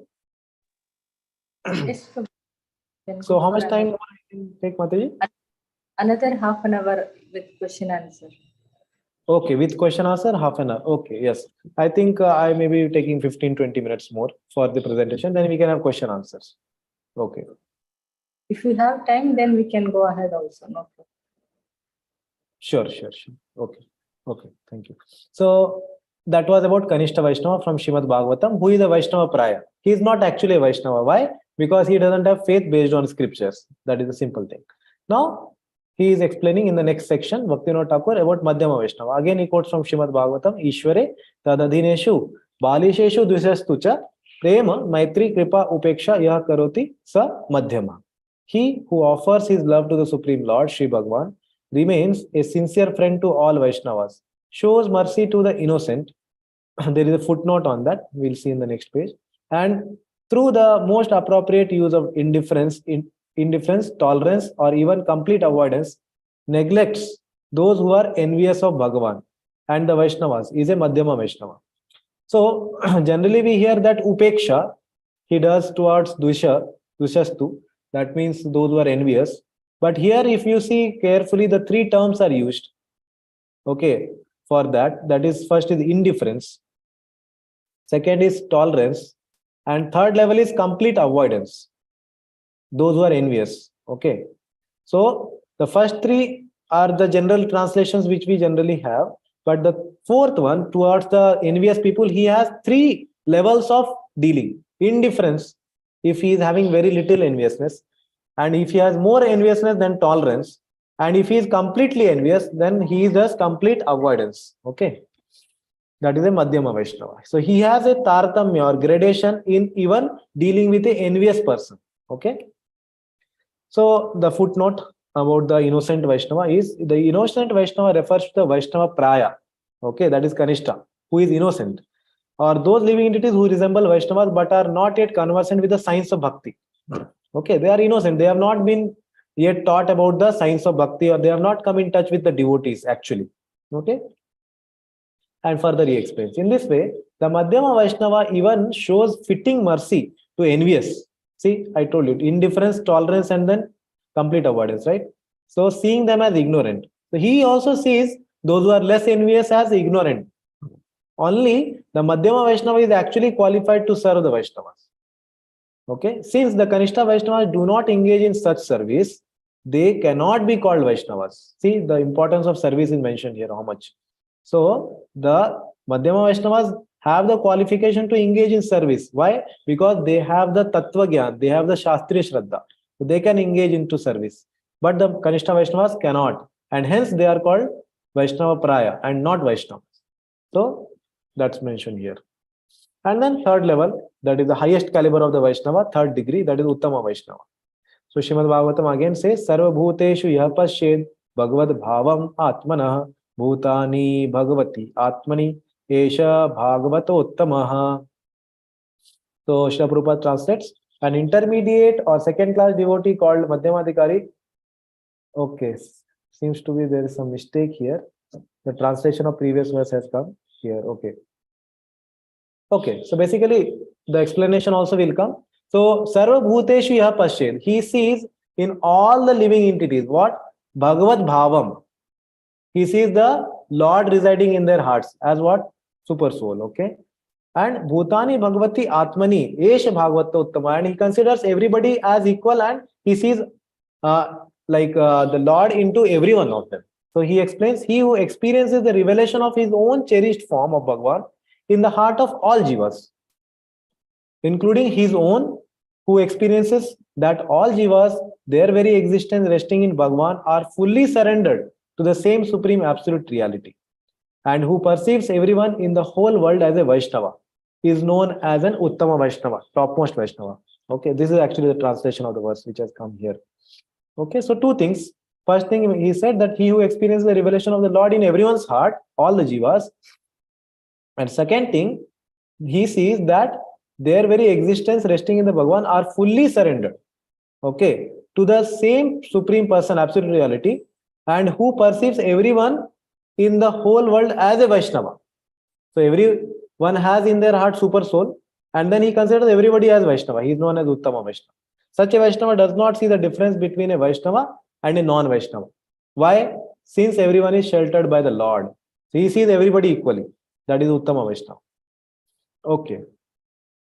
So before we proceed, let's summarize. So what we discussed till now was that what activities actually, those 6 things, killing a Vaishnava or disrespecting, not greeting, all those 6 things which we saw, they comprise the activities which one can do towards the 4 categories of jivas, to commit a sin or a aparad. Okay, and then we saw the second part of the presentation till now that there are three categories of the Vaishnavas. Kanishta Vaishnava, who is not actually a Vaishnava, he is Vaishnava Praya, according to Srimad Bhagavatam. Second, we saw was the Madhyama, who is actually a Vaishnava because he has the Tattva Gyan of that who is Krishna and what are the scriptures speaking. And then third is Uttama Vaishnava, according to Srimad Bhagavatam, who sees Super Soul in everyone's heart and he sees everybody equally because they are sheltered by the Supreme Lord. So that's what we understood till now. And now, the another classification of Vaishnavas, according to the teachings of Sri Chaitanya Mahaprabhu, comes in the same book in the next section. Bhaktivinoda Thakur quotes this from Chaitanya Charitamrita. So he says, the only conclusion to be drawn then is that when those who were in the Kanishta stage attain faith in scriptures, Shastri Shraddha, and hence become eligible to serve the Vaishnavas, they are thereafter described simply as Vaishnava, having Vaishnava qualities, until the time when they attain the other qualities characteristic of a Madhyama Vaishnava. Okay, so when these Kanishta Vaishnavas who have, Laukik Shraddha or some conventional faith, they gain the knowledge of Shastra and then they come to Shastri Shraddha, they can be considered as the actual Vaishnavas. That's what he's saying, Madhyama Vaishnavas. Correspondingly, Madhyama Vaishnavas are described as Vaishnava Tara, having Vaishnava qualities to a profound degree. While Uttama Vaishnavas alone, the topmost Vaishnavas are described as Vaishnava Tama, having Vaishnava qualities to the superlative degree, highest degree. It is necessary to deliberate upon the way in which Sriman Mahaprabhu introduces us to these three types of Vaishnavas. So now we are going to read from Sri Chaitanya Charitamrita, the three verses, the famous ones. 15.111 from Madhya Leela, he says, Atayeva yanra mukhe eka Krishna nama seita Vaishnava kariha tahara sammana. One who chants the name of Krishna, that chanting of the name Krishna has a footnote, we'll read, even once is a Vaishnava, possessed of Vaishnava qualities. Therefore, you should show all respect to him. So what kind of name does he chant? That one name. So it's explained in the footnote that in this article, the term Krishna Nam or the holy name of Krishna refers to Shuddha Nam, pure holy name. So it's mentioned here chanting only one holy name. Okay. Once only he chants, but he chants Shuddha Nam, as distinct from Namaprad, offensive chanting of the holy name, and Namabhas, a semblance of chanting the holy name. Shuddha Nam is directly Krishna himself in the absolutely pure transcendental form of his holy name. Okay. So Shuddha Nam is also defined here. He is directly Krishna himself. Like we see that Nama, Nami, Abhinatvam. Correct. There is no difference between the name and the person who holds the name. Right. So the same thing is mentioned here. Shuddha Nam is directly Krishna in the absolutely pure transcendental form. And then the second definition of Vaishnavatara, that is from Madhya Leela 16 chapter 72nd verse. So he says, Krishna Nama Nirantara Yahara Vadane Sei Se Vaishnavatara Jataha Charane. One who incessantly chants Krishna's name is Vaishnavatara, possessed of Vaishnava qualities of a profound degree. And one should render service to his lotus feet. So this is second level of Vaishnava. And then the highest caliber of a Vaishnava is mentioned in the next two verses. Yahara darshane mukhe aise Krishna naam tahara jani hi tumi Vaishnava pradhan karmakari kahe Prabhu Vaishnava lakshana Vaishnava tara ara Vaishnava tama kramakari. Yeah, in the order. Yeah.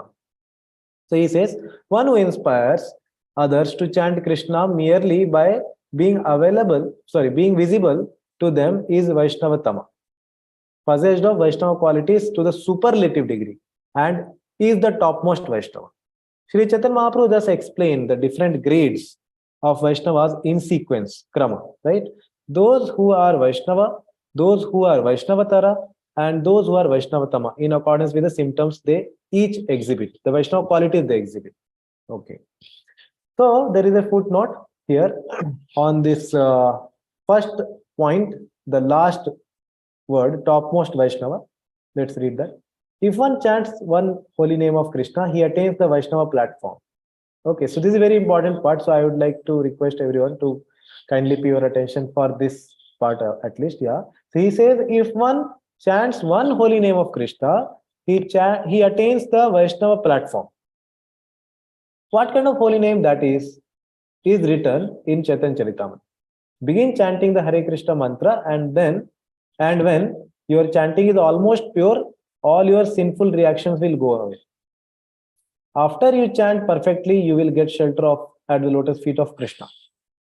It should be understood in this context that as long as there are offenses to the holy names, one does not chant the holy names.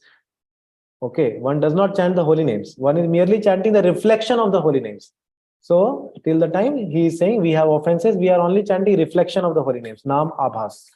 As a result of chanting of reflection of the holy names, all sinful reactions are destroyed. When sinful reactions are destroyed, the mind becomes spotless. When the mind becomes spotless, there is no opportunity to commit offenses unto the holy names. And when one has no opportunity to commit offenses unto the holy names, one chants the holy names without offenses. Even when one occasionally chants the holy name without offenses, he is a Vaishnava.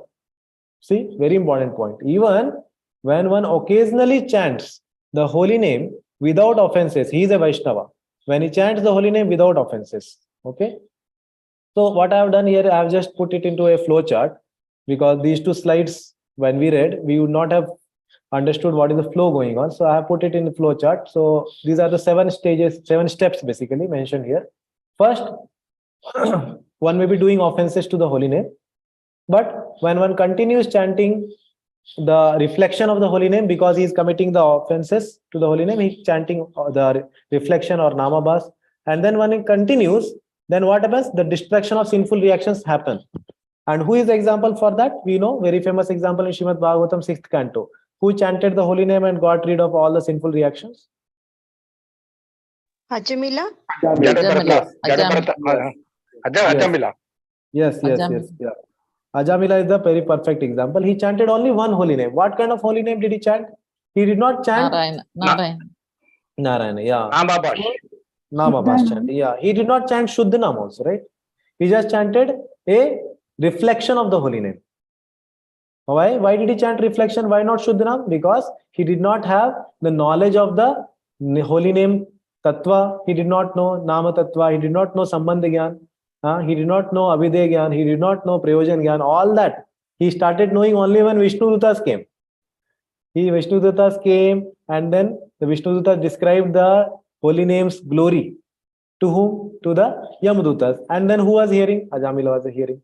So that time he developed actually faith in the process. Before that, he didn't have the faith. Okay, so he was chanting Ashraddha Namabhas. And then he mentions, okay, by doing such, chanting, offensive chanting, chanting of the reflection of the holy name, destruction of sinful reactions happen. And then mind becomes purified and spotless. And then what happens? No opportunity for offenses remain while chanting. Okay, and chanting holy name without offenses start. And then last, by such occasional offenseless chanting, one is called a Vaishnava. This is what is being explained here. Yeah. So now we'll summarize this part. So according to the teachings of Sriman Mahaprabhu, one who merely utters Krishna Nam is eligible to be described as a Vaishnava. Okay.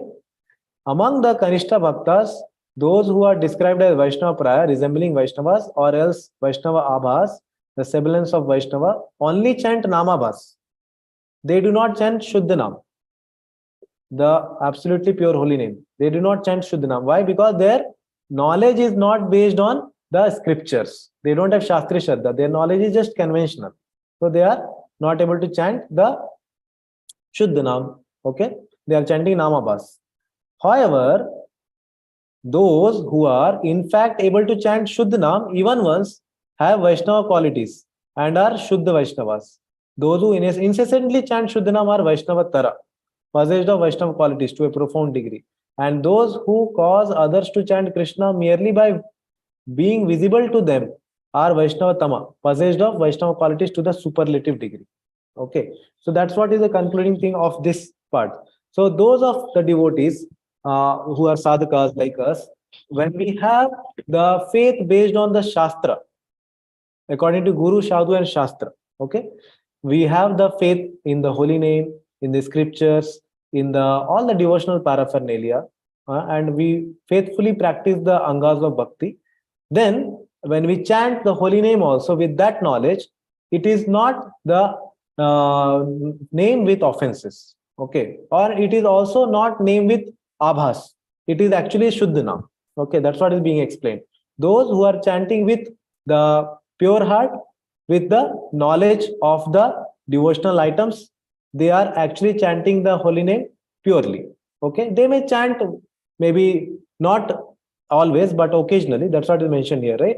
Occasionally they may chant, even though they may chant occasionally, but they can chant the Shuddhanam if they have the pure knowledge and the pure intention. Okay, that is mentioned in Anyabhilashita Shunyam. If they have that kind of practice and they have the right knowledge, they can chant Shuddhanam.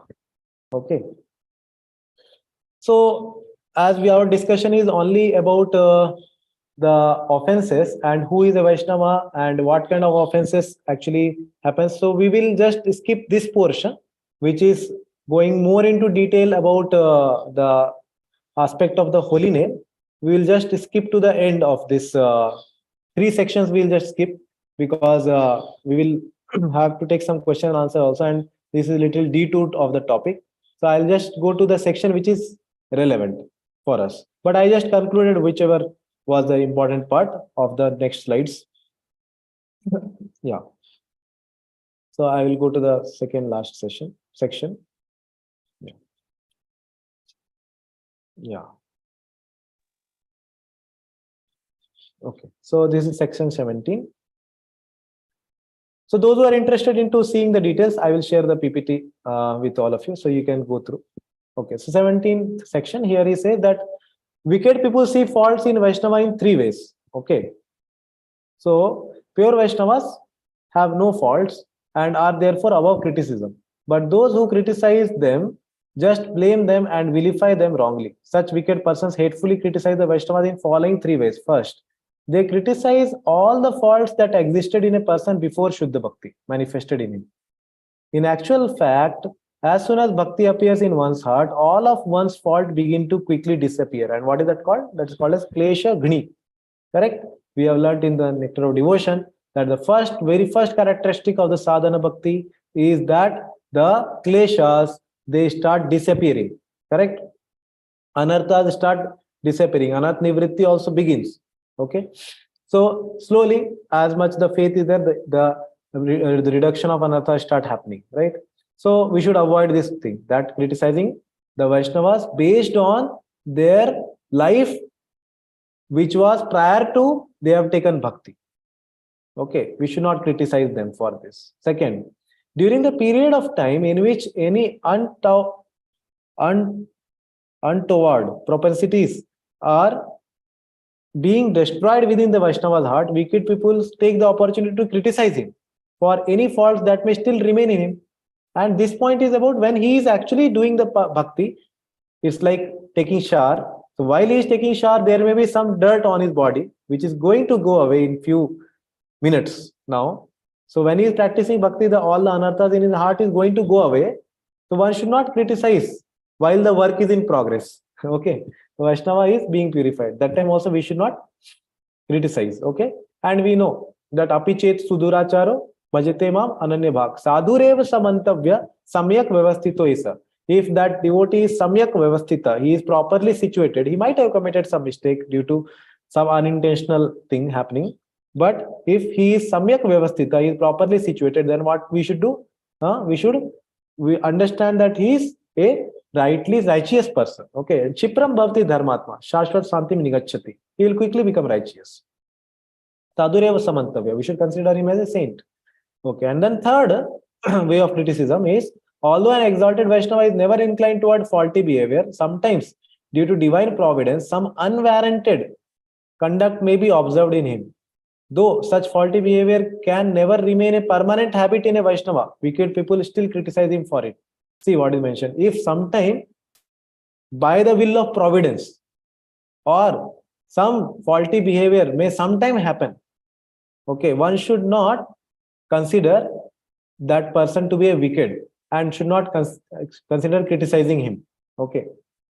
In this way, these heartless people lead themselves to their own doom by committing the wicked deed of blaspheming a Vaishnava. Therefore, in the book Nama Tattva Ratnamala, it is said, one should never reflect upon the faults of a bhakta, namely those that were present in him before bhakti awakened in him, those that temporarily remain during the time when the heart is being purified, when his heart is purified and through the practice of bhakti, and those that may appear in him accidentally due to providence. Not that he willfully did and then still we are accepting it. No, willfully if he does and then he again and again does, that is a different case.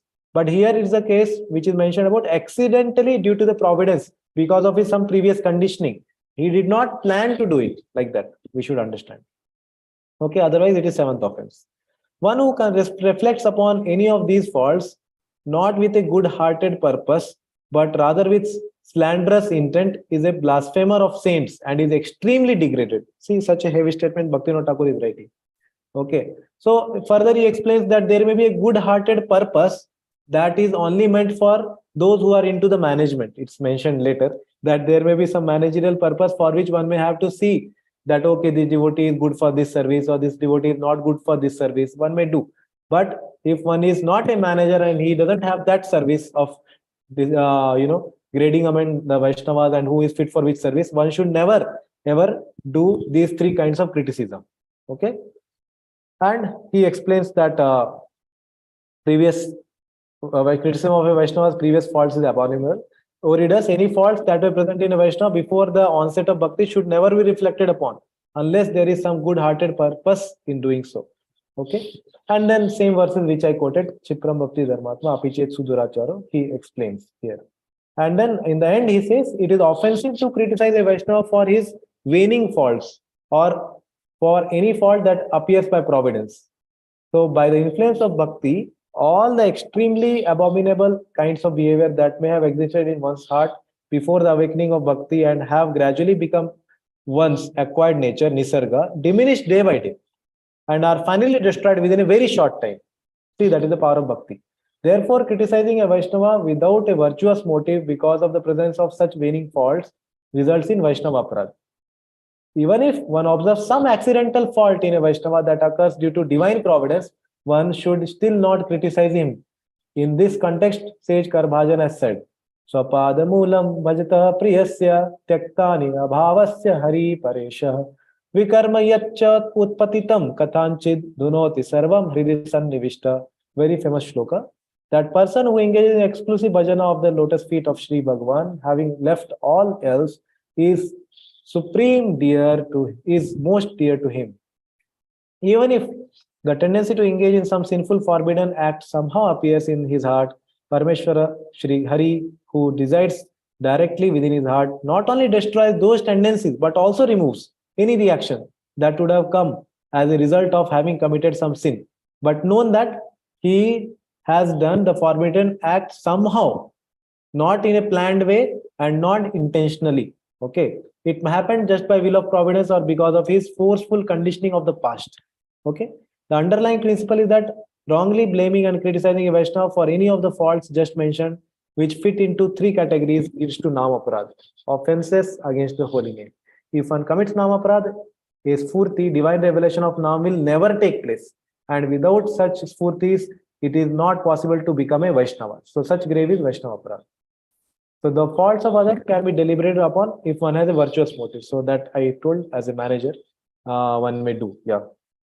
So that was the overall presentation. So in conclusion, here it said that if one has, the hatred and malice and some enviousness towards other Vaishnavas, and then he criticizes them knowingly, intentionally, and then wants to bring them down from their position and spreads rumors about them, intentionally he does all that, and then he performs those 6 kind of activities, disrespects them, or killing a Vaishnava, or not greeting a Vaishnava, all those things is done intentionally, then it's surely a grave Vaishnava aparadha. But if it happens unintentionally, like sometimes we hear the example that Rupa Goswami was meditating on Radha and Krishna Leela in Golok Vrindavan, and then he was smiling and a lame Vaishnava was passing, and then he took it as an offense.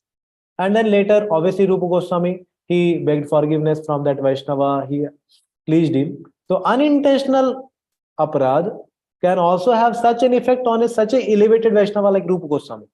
So surely we should be very, very careful of Vaishnava aparad. That is the take home message for this whole thing.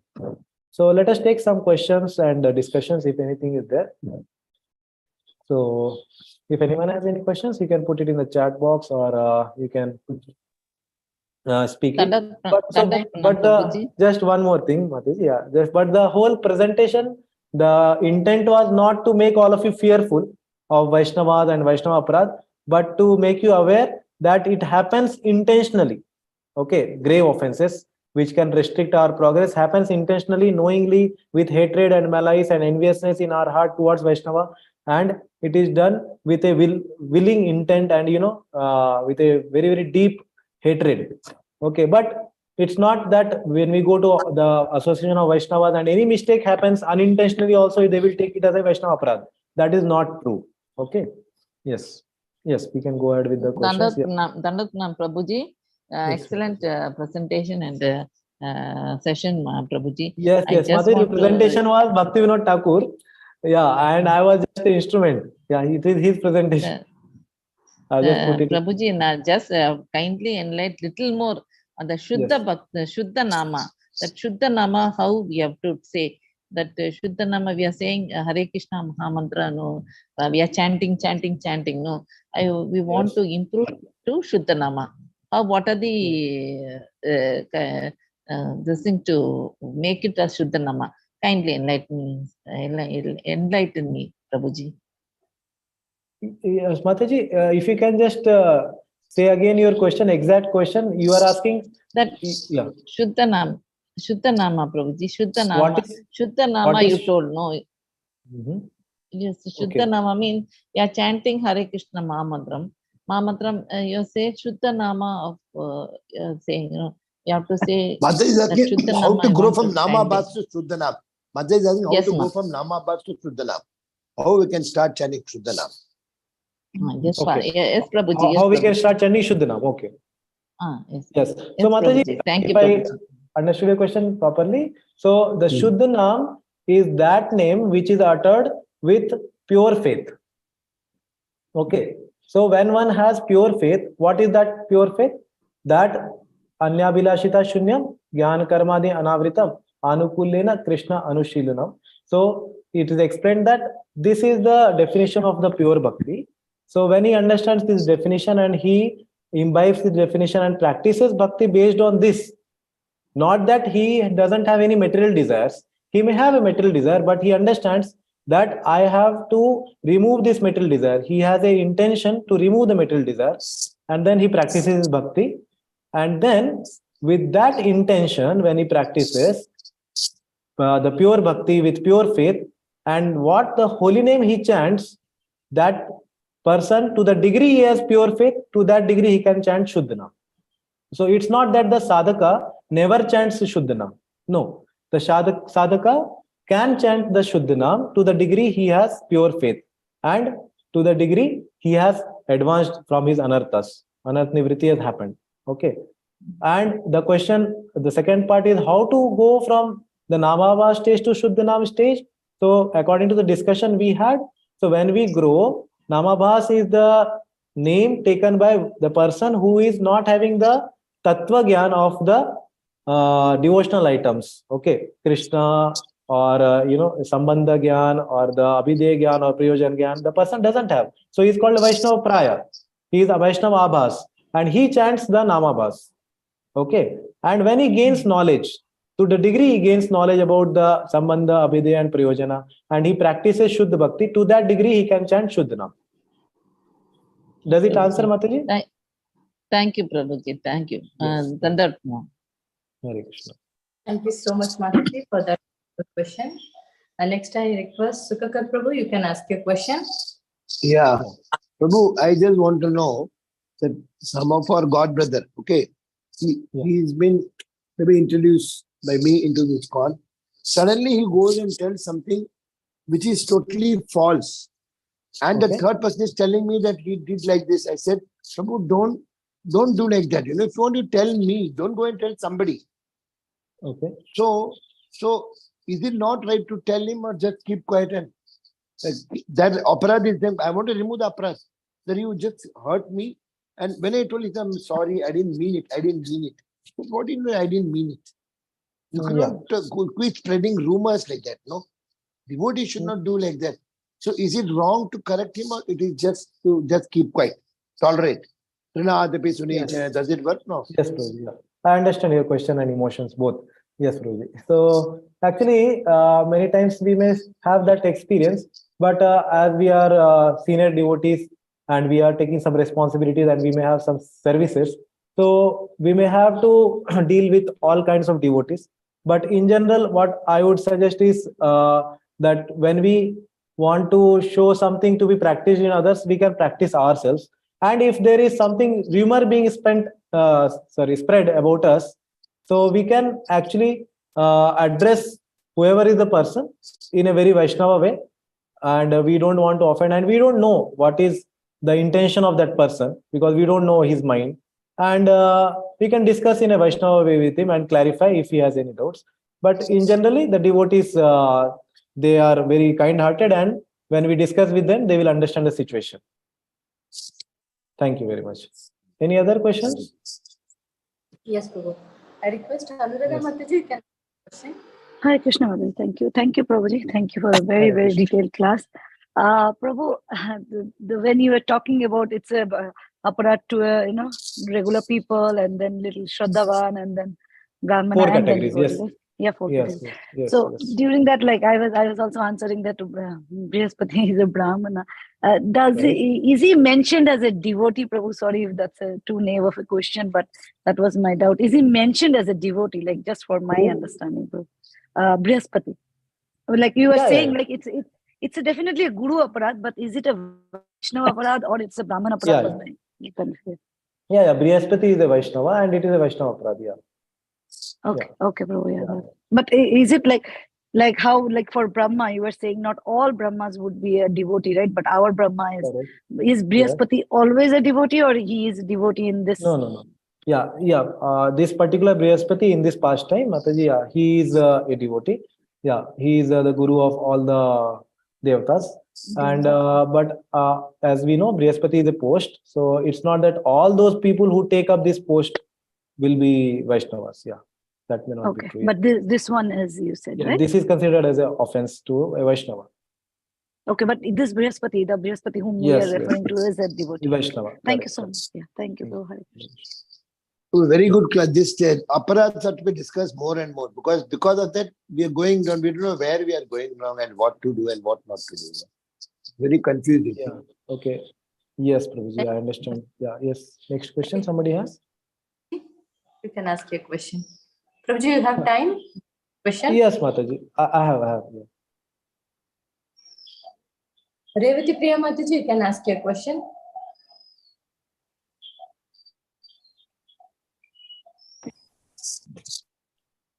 Hare Krishna. Hare Krishna. Sorry, for just a second. Yes. Were you able to hear me? Yes, Mataji.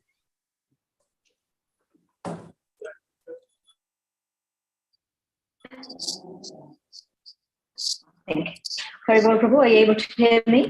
Yes, I'm able to hear. Sorry, my apologies for the pronouns. Thank you very much for the class. I'm not sure if I should be asking this question on a public platform. And I hope I get the right words. Prabhu, what do you think about the money transactions between Vaishnavas? Because I've experienced it myself in my life twice. And I know people who have experienced whereby they have been asked for money, Lakshmi, and by Vaishnavas and never kind of returned. Is that the right thing to do? You are asking in the devotional circle, Mati, among the devotees in the exchange? Yes, Prabhu. Devotees who have been following ISKCON for a very, very long time, been distributing books for years, stayed in the ashram for a long time. Okay. So what is the question, Mataji? So when devotees like that, ask for Lakshmi and, they are given, and then if there is no mention of kind of returning or Matajis or Prabhujis who have lent money to devotees like that, it's a little bit of a large sum as well. And they feel a bit kind of cheated upon or an element of dishonesty there. Not that anybody's mentioned anything, but I've experienced it myself. And you feel a little let down, not that you go and complain to anybody. I'm not sure what my feeling or should be in that case, because I haven't mentioned or uttered the word except my sister, who's also an initiated devotee. She's the only one who knows about this. So how should I think about this? Yes, Mataji. So I understand your question, and I'm also trying to understand the emotions you must be undergoing. Yeah. So Mataji, as such, I'm not very experienced person about these matters because I'm just a budding devotee, and I am not very much aware of these matters, how it happens in ISKCON and the transactions may happen. So one thing which I have heard from senior devotees is that in each transaction, which is a money transaction over certain amount, should be always done. How much ever the person may have good intent and a good devotee he may be, it should be underdone. It should be done always. Both the parties should approach the management or the temple president or whoever is a secure person or whoever is the local GBC, and then keep him in confidence and then do the transaction if at all required, if you have the full faith in the other person whom you are giving or taking from. So it should be done always in the guidance of the management or the person who is in charge of the place, like that. So I don't have much experience, Mataji, regarding this, and I doubt if I will be able to answer your question. As a witness, you're telling, there's been some witness, you're telling, no problem. You're telling some witness should be there, yes, some senior person, so that we don't feel lost. And proper legal things could be made because they have all kind of experience. Devotees have all kinds of experience, so proper legal things could be made. I don't have much better understanding, Mataji. Maybe some other senior devotees, when they come, you may ask or discuss with the senior devotees in your local community. That would be nice. Oh, not at all. We're not looking at taking it back or getting it back, nothing like that. It's just that what should be our feeling towards it. I did feel a little bit, quite a bit sad for a little while, and then I thought, maybe they say you must have taken something from there in the past life and you have to give it, because they ask for personal use. They say, their children need it, or, for their personal use. They are in need of money, and could you please lend me some money, Mataji? And you do. And I'm not the only one. I know people who have, several devotees who have been in this for years. That was my only question, but we're not here to take it back or blaspheming any devotees at all. Every devotee is a high level devotee as far as we are concerned. Yeah. I understand, Mataji, but there are, like, among devotees also, we have to be practical sometimes, and we may have to do the practical things and just not naively depend on their being devotees. Yeah, so we can be practical. Yeah, we can be practical. Yeah. Okay. So if there are questions connected to the session, then yes, Mataji, you are saying something. Sorry, thank you for listening, Prabhu. Okay. Yes. Thank you. Okay, yeah, it's 6:30, Mataji, here, IST. Yeah. Would you like to take one question, Prabhu? Last question, if you have time. Okay, yeah, somebody, Anjana Gopika Mataji is there. I think she has not asked question. We can give her a chance. Yeah. Hare Krishna, Prabhuji. Thank you so much, Prabhuji. I have two questions, Prabhuji. One is the offenses of the holy name, only 10 offenses, regarding 10 offenses, Prabhuji. The things in my, what I am in my level, I'm seeing myself, if like a senior devotees or somebody's in management or anywhere, if I see some fault, means if maybe I have some expectation from the other devotee, and if I don't see, immediately I just comment, with somebody, not that person, but somebody else who is near with me, who can favor me, and just comment. Prabhuji, is that offenses if we see something immediate fault, means maybe some expectation we have, I'm not sure, and then I regret, Prabhuji, later, and I really regret, and then I ask for forgiveness in my mind, and then how I can come out from that offenses, means I immediately, that is habit, fault finding, yes. And that habit, how I can come out, and then how much you already said, in who is in the management, they can only do these things, but it's very difficult for me to come out. You can give some tips. And then another things, Prabhuji, it's really difficult to come out from these 10 offenses. This is the last offenses, 10 offenses, and the 10th one is after understanding so much of things in the regarding in this matter, but still I have so much of attachment, Prabhuji. And then and how can I come out from that and go to the Namavas? And so the Nam is, I don't know, for these very high things. That's things. Yes, Mataji. Thank you for your question. So first question, you said that actually you have maybe a tendency to find fault, but you regret later, right? So Mataji, I would say, as I said in the session also, like as you are regretful, so surely you don't do it intentionally, but it is just something inside you pushing you sometime to think like that or speak like that, but later you regret, and next time you are determined not to do it again. Is it not? I don't know, Prabhuji. Sometimes I do, so many times I do, Prabhuji.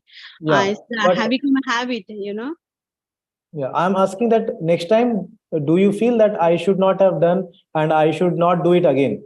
Do you feel like that? I always feel, Prabhuji, but if somebody is there who can appreciate us, or I can share immediately, oh, that person did that things. I think it's not right, I always, this is not my concern, but I say, Prabhuji, these things. Okay, yeah, I understand, Mataji. So that would not be considered a very serious offense, actually.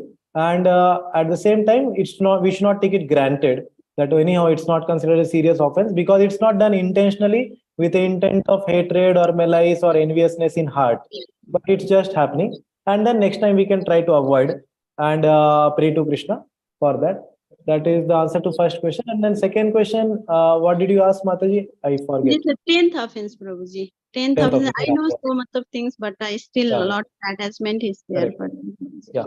So yeah, as you are mentioning that even though after hearing so many instructions on this matter, okay, we are not able to come out of the anarthas. So Mataji, the practice of bhakti itself is a process which makes us come out of these bodily identification and anarthas.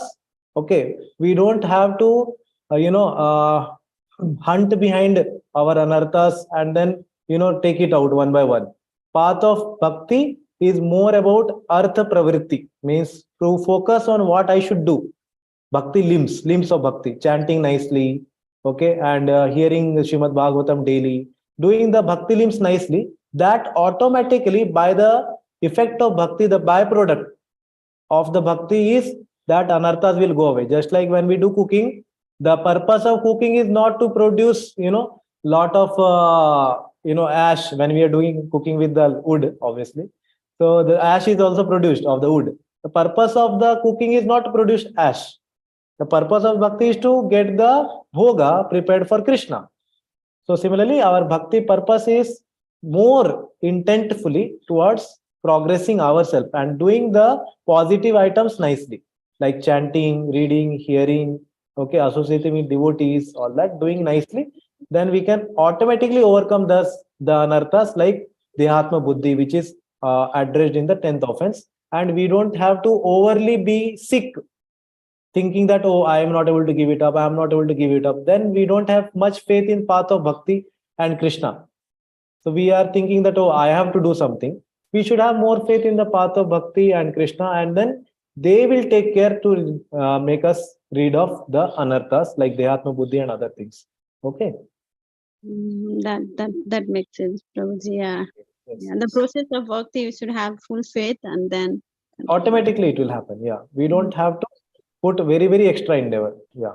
But we have to understand that this has to go. This is anartha and it should go. But how should we make it go? By focusing on practicing bhakti nicely.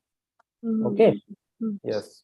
Hare Krishna. Prabhuji, sorry, Prabhuji, only one question. Thank you so much, Prabhuji. For this one question, beautiful Prabhuji. Class, One thing. One Hare Prabhuji. Krishna. I think we can, yes, Mataji, Vashundhara. One question. That is by chanting, no, we are saying that that Panchatattva mantra we are saying before, and I used to pray in the mind that we should be an offenseless prayer, Lord. Some we do like that. Now as recently I am chanting the Shishtashtagam, Prabhuji. Before chanting, no, Shishtashtagam we say that will if offenses are there, means it will reduce. I wanted to clarify that. Yes. So Srila Prabhupada writes in Chaitanya Charitamrita in the 8th chapter that before one chants the Hare Krishna Mahamantra, Adi Leela 8th chapter. Yeah. Before one chants the Hare Krishna Mahamantra, one must actually, he says, precede it with the Jai Shri Krishna Chaitanya, the invocation mantra, because that's how actually the Chaitanya Mahaprabhu's mercy will descend, and then our chanting also will become offenseless under his shelter. Surely Chaitanya Mahaprabhu's name and doesn't have any offense. There is no offense consideration in the Lord Chaitanya's name and Gauranga's name. Okay. So, but it is what is prescribed by our acharyas to precede the Hare Krishna Mahamantra with the Jai Shri Krishna Chaitanya invocation.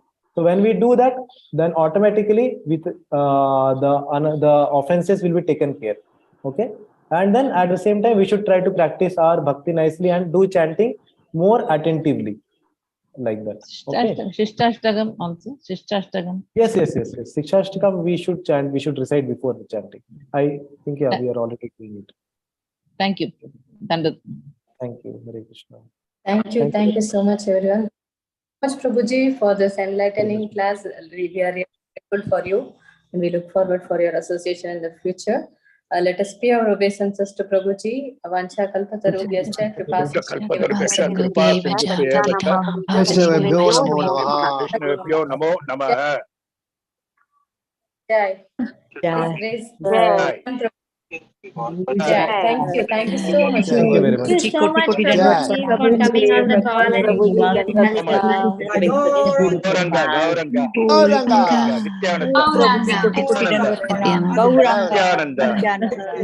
Gauranga.